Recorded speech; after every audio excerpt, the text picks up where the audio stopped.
By the time you watch this video, Patty and I will be in Israel with 13 other members of Temple Baptist Church and a longtime friend of ours from Florida. I really do mean it when I say that I wish you could be there with us. Maybe next year or the year after you can make that trip with us. But I'm going to tell you, you are in for a blessing this Sunday because Pastor Wade Parker is going to be preaching for me. Last time he preached for me, I heard rave reviews. He did an awesome job, and I know that he's going to do a fantastic job this time as well. Wade and I have discussed this week's message, and I'm confident that he will deliver the goods for you. This week, you're going to be studying the sixth beatitude, Matthew chapter 5, verse 8.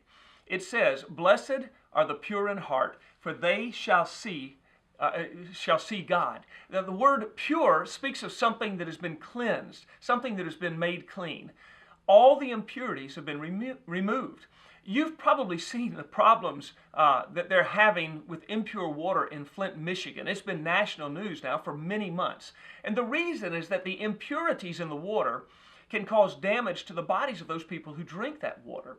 Pure water, H2O, consists of 11.1888% hydrogen and 88.812% oxygen by weight. Now, how pure does the water have to be in order to be safe? Well, I guess that depends on the danger that a particular impurity poses to your health. Personally, I want my water to be as pure as possible because I don't want there to be any damage done to my body. Unfortunately, I know what impurities in water can do to the body. On several occasions, I have traveled overseas, and believe me, I have learned why they say, don't drink the water. It may look pure, it may even taste pure, but I've had water that had impurities in it, and honestly, I paid the price by becoming very, very sick. Don't want to ever do that again.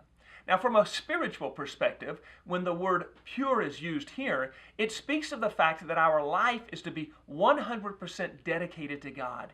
There are to be no impurities present. There's nothing else that we should be dedicated to.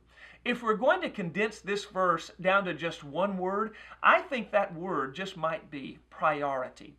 Priority. By that, it means that when someone is pure in heart, their number one priority is God.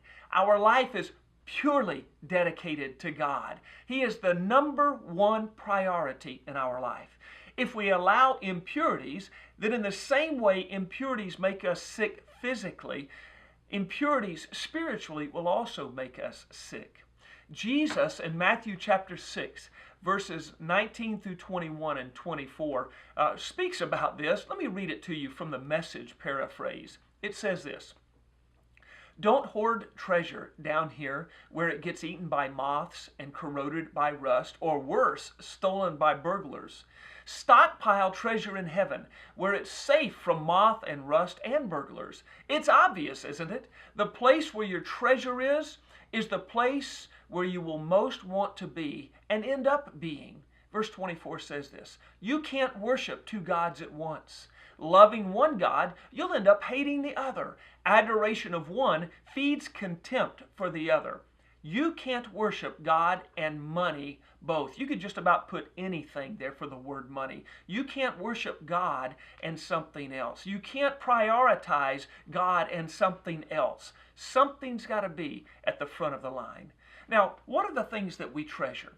It is amazing to me that we have television shows about people who are hoarders. Only in America, right? We shake our heads in disbelief at all of the random stuff that we seem to collect over the years. I read an interesting article recently that makes me think that we may all be hoarders to a degree. Here's what it said. It said that the average U.S. household has 300,000 things from paper clips to ironing boards. It also said that U.S. children make up 3.7% of all the children on the planet Earth. But our children here have 40% of all the toys and children's books. It seems that it's evident to me that we treasure a lot of things in our society just by the sheer number of things that we possess. Now, during your lesson this week, you might get your group to make a list of what they consider to be their most valuable possessions. place those items by order. In other words, number 1, number 2, number 3, the things that they value most. Now, don't tell them how to determine what it means to value something. Let them decide that on their own. Make up their own list. Now remember, just having treasures and things that we value is not inherently wrong or bad. What makes it bad is when those things begin to take priority over God. Now, after they've compiled their list, you might ask them 2 questions. Here they are. First of all, what determines the value of the items on their list? Now let them tell you, how do they determine what is valuable and what is not? It could be how much something costs. It could be what an item does for them, what it produces for them, what it offers them. It could be that they value something because of what other people say about them when they know they have it. Let them decide. Then number 2, based on how they determined the value of those things on their list, ask them if there is anything on that list that they value or they treasure more than God. Is there anything on the list that takes priority over God? How would they determine that? Maybe by the time they spend with it, maybe by what it costs, maybe by what they're willing to sacrifice in order to have it. Is there anything that takes priority over God? Jesus made it perfectly clear that nothing at all should be more valuable to us than our relationship with God. He said this in Matthew chapter 10, verses 34 through 39. And again, this is the Message paraphrase that I'm using this week. Don't think I've come to make life cozy. I've come to cut. Make a sharp knife cut between son and father, daughter and mother, bride and mother-in-law. Cut through those cozy domestic arrangements and free you up for God. Well-meaning family members can be your worst enemies. If you prefer father or mother over me, you don't deserve me.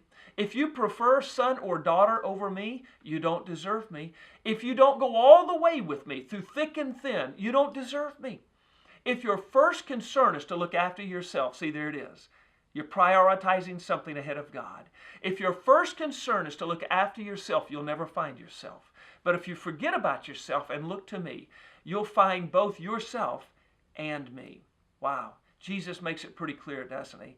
We must value God, prioritize God over everything in life, even ourselves. But the amazing thing is this: when we do that, when we prioritize God first in our life, all of a sudden, all of the other values and treasures and priorities in life have a whole new significance and meaning for us. That's what it means to have a pure heart. I hope you have a great class meeting this week. And once again, if you've got any suggestions for us, please let us know. God bless. We'll see you when we get back from Israel.